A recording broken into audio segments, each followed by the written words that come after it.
Tuh, tuh ada kayak kulit. Ya, nggak bisa. Bebekas. Ya, harga jual turun, baru gue beli, belum dinyalain. Setelah setahun kita nggak bahas HP-nya Motorola, terakhir itu Motorola G45 gitu ya. Nah, kali ini kita bakal bahas Motorola Edge 70 Fusion. Ini kelanjutannya dari Edge 60 Fusion yang waktu itu tuh sempet rame gitu ya di Indonesia.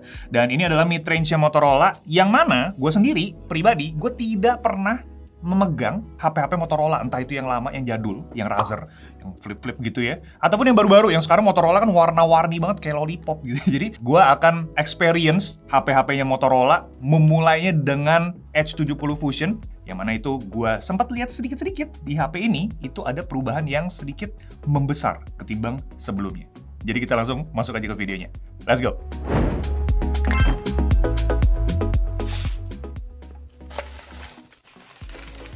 Nah, sambil kita unboxing HP-nya, gue pengen ngejelasin apa aja perbedaannya dari Edge 70 Fusion dengan Edge 60 Fusion. Nah, dari segi layar, dia improve ukurannya jadi 6,78 inci AMOLED 144 Hz.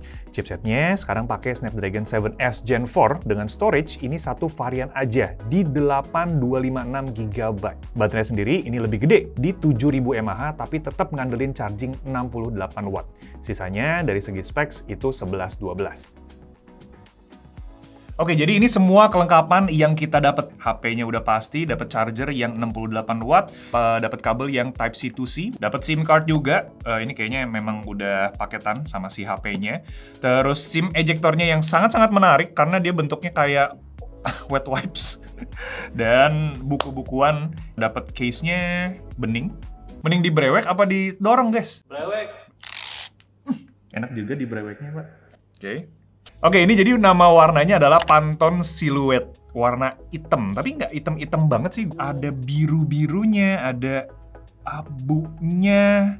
Dia ini tuh nggak keras. Jadi kayak karet-karet gitu. Ini kayak. Terus tuh ada kayak kulit. Kayaknya ya vegan leather. Ya, nggak bisa. Bebekas. Ya, harga jual turun, baru gue beli, belum dinyalain. Legend banget sih di tengah-tengah ini, logo Motorola kayak gini ya. Dia curve, di genggamnya juga udah pasti nyaman lah kalau curve-curve kayak gini. Dan berasanya agak tipis ya, kok enteng. 193 gram, nggak sampai 200 gram. Tapi entah kenapa kok berasanya enteng ya. Mungkin karena efek dia punya curve kali ya. Dan gua rasa karena kameranya juga nggak terlalu berat, jadi cuma tadi first impressionnya langsung baret, sedih. Nah, sekarang gue pengen bahas UI-nya. Bentukannya ini stok Android banget, yang mana itu bagus untuk HP di 6 juta. Jadi kalau kalian scroll atas kayak gini ya, misalkan di notification bar, kita itu dapat cleanness-nya dari si stok Android. Apa ya, menurut gue ini cakep gitu, enteng gitu ya. Bentuk-bentukannya juga bagus, desainnya gitu ya. Dan dia punya, menu barnya juga cakep. Ikonnya bisa di custom macem-macem nih ya. Kalau misalkan kita hold, ini semuanya bisa kita custom dari widgets-nya, kita bisa masukin. Wallpaper-nya juga banyak yang bisa kita pilih. Tema-temanya yang udah tersedia juga ini lumayan banyak ya. Personalize, ini dia lebih ke hal-hal yang lebih mendetail, kayak misalkan icon, terus fontnya itu bisa diganti. Colors, itu kalau misalkan kalian pengen yang lebih warna monoton, bisa di sini. Dan lock screen juga bisa kalian custom. Kalau gua customnya bentukannya kayak gini ya. Ada ciri khas Moto. Misalkan di clock-nya, ini bisa kita ganti. Ada banyak banget tuh jenis-jenisnya. Nah, ini yang tadi gua bilang, fontnya itu bisa diganti-ganti. Kalau gua gantinya ke yang Motorola banget. Gitu. Dan di bawahnya widgets-widgets yang bisa kita custom. Di sini tuh sebenarnya ada 4 widgets yang bisa kita masukin, yang kecil-kecil. Tapi karena di tengahnya ini gua masukin yang gede, jadi ya dia keisi gitu ya. Dan di bagian bawahnya, shortcuts, ini juga kita bisa isi, ada 2, sebelah kiri dan sama sebelah kanan. Kita tinggal custom aja kalian mau apa, ini bisa masuk aplikasi juga. Nah, terus gue mau bahas soal pertanyaan yang dilemparin sama salah satu dari kalian di Instagram Reels, di mana kita itu sempat versusin music notification bar yang ada di smartphone. Kalau misalkan di Motorola, itu harus download third party app untuk munculin Dynamic Island-nya di HP ini. Memang betul, tidak ada Dynamic Island yang terhubung langsung di sini, ataupun ya nama gimmick apapun itu fiturnya ya. Kalau di sini, gue itu download yang namanya Dynamic Spot. Kalian bisa temuin banyak banget variasi-variasinya dari Dynamic Island di Android gitu. Dan ini bisa dipakai juga untuk HP-HP lain, nggak cuma buat Motorola doang. Nah, ini sistemnya kalau misalkan gue lagi nyalahin lagu, misalkan ini gue nyalain lagu di YouTube Music ya.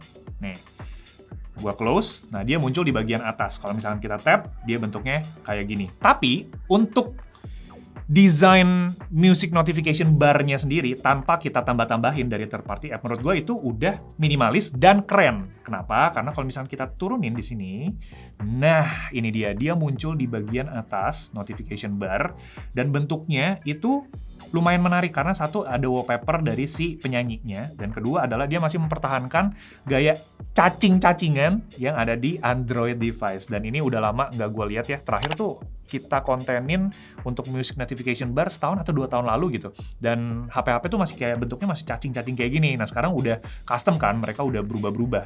Dan ini juga bisa kita lihat di lock screen-nya. Dan dia muncul di sini. Ini bisa kita atur-atur di sini ya. Tuh. Bisa kita atur-atur, bisa kita like, bisa kita pause, dan segala macam. Jadi kalau misalkan mau masuk, kita tinggal pencet, masuk. Fitur-fitur yang ada di OS-nya ataupun user interface-nya dan experience-nya saat menggunakan si HP-nya, karena di sini banyak banget. Jadi misalkan ini default-nya dari mereka ya. Kalau gua shake, nah dia bisa nyalain flashlight, tapi sayangnya dia nggak bisa di custom.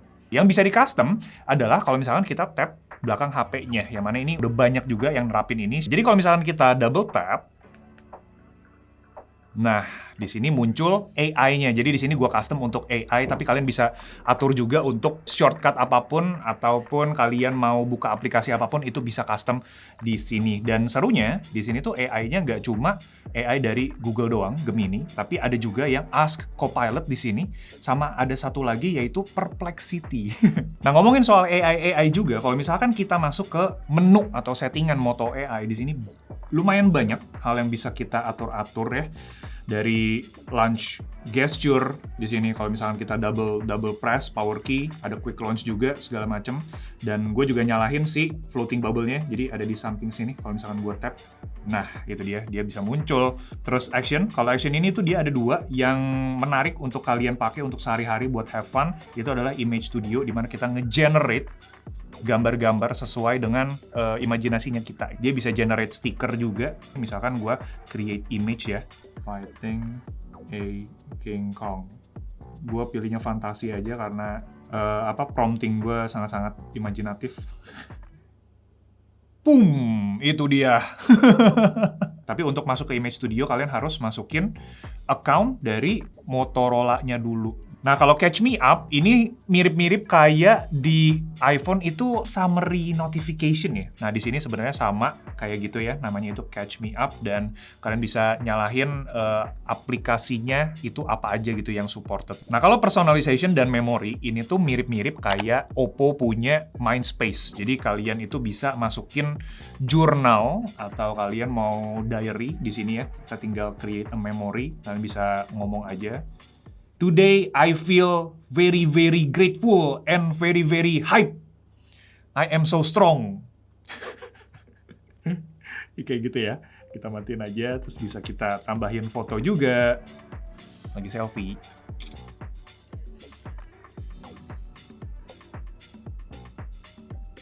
Nah, itu dia. Di sini dikasih summary soal apa yang kita tulis gitu ya. Dan ya, kita bisa masukin journaling atau notes-notes kita di si AI-nya ini. Nah, mungkin kalau misalkan ada AI lain yang menurut kalian seru di Motorola, kalian bisa cantumin aja di kolom komentar. Nanti kita bahas lebih lengkapnya di review. Oke, lanjut kita ke bagian kameranya, di mana kita langsung aja ke lapangan untuk ngetesin kamera dari Motorola Edge 70 Fusion ini. Apakah hasil kameranya bagus dan video recordnya bagus? Kita langsung cek di sana. Oke, Motorola Edge 70 Fusion, dia pakai main kamera 50 megapiksel sama ultrawide di 13 megapiksel. Motret di lokasi outdoor ataupun indoor, dapat detail yang tajam sama warnanya itu ngambil ke arah yang datar. Gak diproses terlalu dalam gitu. Gue suka sama 2x zoom-nya buat motret bunga, yang mana itu kasih hasil yang mirip sama aslinya. Buat motret objek pun, itu detailnya tetap nampol ya. Portrait mode dengan opsi 35 mm dan 50 mm dapat hasil yang oke, walaupun potongan bokehnya memang ada miss di beberapa part, misalkan di bagian rambut. Ultrawide ini dapat hasil yang sama tajamnya dan dynamic range di kamera ini boleh juga. Selfie-nya sendiri dia nangkap skin tone yang pucat, tapi kerutan wajah semua ketangkap dengan baik. Nah, buat perekaman selfie-nya sendiri, ini kalian lagi lihat di resolusi 4K 30 fps. Jadi dia mentoknya ada di situ ya, untuk frame rate-nya. Tapi di sini kita nggak bisa rotate langsung ke rear kamera. Jadi harus dimatiin dulu, baru kita nyalain lagi di rear kameranya. Sekarang ya kita matiin dulu dan kita nyalain di rear kameranya untuk di ultrawide-nya. Yuk. Nah, ini perekaman untuk ultrawide sambil jalan tipis-tipis sama di 4K 30 fps. Sayangnya di sini kalau misalkan kita mau shoot ultrawide, kita nggak bisa naikin ke frame rate yang paling tinggi di 60. Jadi 4K 60 itu cuma buat di main kameranya aja gitu ya. Nah, di sini kita bisa ganti-ganti lensa sebenarnya. Gue coba ganti lensa ke arah si ini aja ya. Ada bunga di bagian atas nih. Oke, ini satu kalinya. Dua kalinya. Dia emang patah-patah gitu ya kalau misalkan kita dari ultrawide ke main cam. Ini digital zoom di 6 kali ya. Balik lagi ke 1 kali. Dan kalau kita yep, ya ada perpindahan lensa yang bener-bener kelihatan, gak ada transisi di antaranya. Nah, tapi uniknya di sini ada mode dual video, di mana rear kamera dan selfie-nya itu nge-record bersamaan. Di sini kita nggak bisa ganti-ganti lensa untuk rear kameranya. Jadi kalau misalkan kita zoom, ini mentoknya di 0,9. Tapi kita bisa ganti untuk background-nya itu di rear kamera ataupun selfie-nya gitu ya. Tapi gimana menurut kalian soal kualitas video Motorola Edge 70 Fusion? Tulis di komen. Nah, untuk performance-nya sendiri, menurut gua, HP ini tuh punya performance yang oke untuk harga 6 jutaan atau mid-range. Kalau kita lihat di benchmarking-nya dulu, ini standarnya dulu ya. Dari benchmark, dia itu dapat skor Antutunya di 1 juta poin. Dan kalau misalnya kita lihat di Geekbench 6, dia dapat multi-core-nya di 3.000-an poin. Saat gua testing tadi, buka-buka aplikasi, terus gua scrolling-scrolling gitu ya, gua pindah-pindah aplikasi, itu gua tidak menemukan ada lag ataupun ada stutter gitu di si HP-nya. Karena mungkin stok Android-nya atau UI-nya di sini itu juga memang smooth gitu ya. Kita buka sup itu lancar gitu ya. Tapi kalau misalkan kita pakai jangka panjang, ini sebenarnya yang gue sendiri agak worry karena tadi ya storage-nya cuma ada satu pilihan yang 8 256 GB, RAM 8 GB. Gue ada ketakutan HP ini jadi lemot, jadi berat gitu. Karena kalau yang Edge 60 Fusion itu kan dia pakai 12 GB. Lebih gede 4 GB ketimbang yang ini. Nah, sekarang 8 GB menurut gue itu kurang kali ya untuk mid range. Mungkin untuk kalian yang pakai HP Motorola dengan RAM 8 GB bisa bercerita apakah kalian mengalami kepenuhan RAM gitu di 8 GB. Oke, sekarang kita main game berat. Yang gue mainin kali ini adalah Wuthering Wave, dan di sini ini udah gue buka ya gamenya, dan kita pakai settingan grafis yang direkomendasiin. Dia ada di balance, medium, dan kita ganti frame rate-nya di 60 fps. Dan kita pakai untuk gaming profile-nya itu ada di turbo ya, performance mode-nya.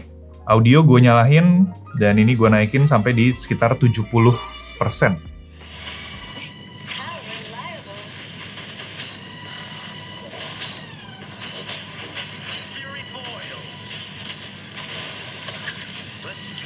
Bisa dibilang main Wuthering Wave dengan settingan balance dan frame rate 60 itu cukup oke ya. Nah, temperaturnya itu ada di sekitar 43 untuk bagian layarnya ya. Ngumpul di bagian atas sama bawah nih 42. Bagian frame-nya itu dia lebih adem 39-40, dan bagian belakang 30-40-an juga. Jadi memang paling panas itu ada di bagian layarnya ya. Dia pakai Snapdragon 7S Gen 4, dan ini cukup sih untuk kita pemakaian heavy usage kayak gaming-gaming gini, aman. Nah, sekarang kita cek aja untuk layarnya seperti apa, dan ini HDR on.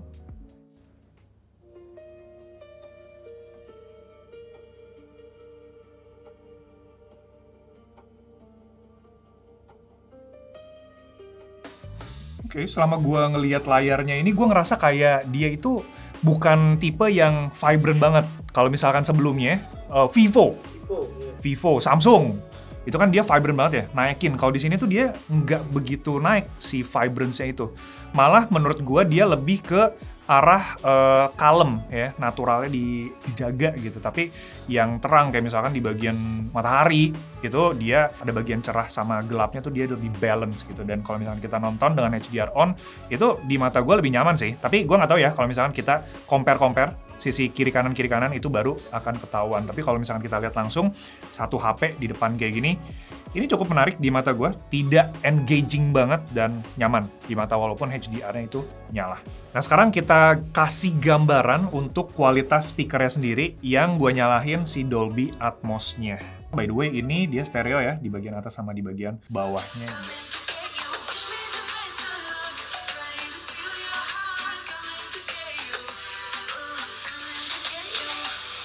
Yang langsung berasa adalah suaranya lebih ke bright ya, buat kita sosmedan atau buat apa itu suaranya kenceng, tapi bassnya tidak ada, dia hilang gitu ya, tidak berasa gitu bass-bassnya yang ada di bawah. Jadi mungkin untuk kita dengerin lagu, it's just okay untuk sehari-hari. Tapi terakhir soal layarnya, yang baru gue notice juga adalah out of the box, dia itu nggak ada proteksi sama sekali. Entah itu hydrogel ataupun proteksi layar yang plastik biasa. Jadi kita harus cari di internet sambil kita beli si HP-nya. Gue sendiri itu pilih yang hydrogel. Jadi kalau misalkan dia curve screen kiri kanan atas bawah, itu lebih mudah untuk kita tempelnya dan dia lebih rapi juga. Nah terakhir kita bahas soal body dan proteksinya. Nah buat body sendiri, saat tadi gue genggam ya, iya bener-bener ini ngingetin gue sama HP-nya Oppo Find X8 gitu ya. Jadi dia curve di mana-mana dan bikin HP-nya tuh jadi lebih enak digenggamnya gitu. Cuman dia memang agak gede ya kalau misalkan kita pakai satu tangan, satu jari, kita ngetik di bawah ke atasnya tuh jauh banget gitu. Ini padahal telapak tangan gue lumayan gede gitu ya. Jadi kalau misalkan kita pakai HP-nya ya enakan pakai dua tangan sekaligus gitu buat naik turun. Bahannya juga lumayan unik. Tadi di bagian belakangnya dia nggak fully keras gitu. Dia ada empuk-empuknya. Tapi memang kalau tergores, entah itu pakai kuku atau misalkan kalian nggak pakai casing gitu ya, dan kalian taruh di celana, ini lama-lama bisa gores cepet gitu. Apalagi yang warna-warna kontras gini kayak yang warna hitam. Case bawaannya dari mereka ini juga bagus sih, bisa kasih lihat si warnanya gitu, nggak ketutup. Nah buat proteksinya sendiri, si HP-nya ini punya beberapa sertifikasi, entah itu IP rating ataupun military standard. Asal jangan kalian cemplungin ke pantai, air laut gitu ya. Bahkan kalau misalkan ke curug juga itu tidak disarankan untuk benar-benar dicemplungin gitu ya. Gue bisa bilang ini HP yang menarik dari Motorola, tapi memang ada beberapa kekurangan juga yang kita temukan di HP-nya. Nah, gue spill dulu apa yang gue suka di Motorola Edge 70 Fusion. Yang pertama, itu bagian UI-nya ya. Ini UI Android stock banget gitu, dan ini udah lama nggak gue rasain. Dan ini salah satu HP yang resmi ya di Indonesia dan paling deket ke Android stock. Yang kedua adalah di bagian balancing antara performance-nya, layarnya, desainnya, sama kenyamanan pas kita genggam. Menurut gue balance-nya itu pas gitu ya. Kalian pengen yang pasti-pasti gitu ya dari sebuah HP. Nah semuanya ada di sini. Tapi memang kekurangannya yang bisa gue bilang adalah di bagian kamera. Biasa aja. Atau bisa dibilang video recording-nya. Aduh, minta ampun Pak. Kalau misalkan kita gonta-ganti kameranya di video recordnya, ini bener-bener patah banget gitu, dan harus ada pengembangan di bagian si software kameranya ini. Terus kedua adalah RAM-nya menurun dari yang 12 ke 8 GB. Itu bikin deal breaker. Apakah beli HP ini di harga 6 juta atau 5,9, atau kita beli sekalian yang Edge 60 Fusion. Yang mana itu harganya 4,5 juta tapi RAM-nya di 12 GB. Secara spec-wise juga itu nggak beda jauh dari si 70 Fusion. Sama terakhir, yaitu di bagian bodinya yang menurut gua fragile. Kalau misalkan pakai HP ini harus pakein casing, wajib sih menurut gua.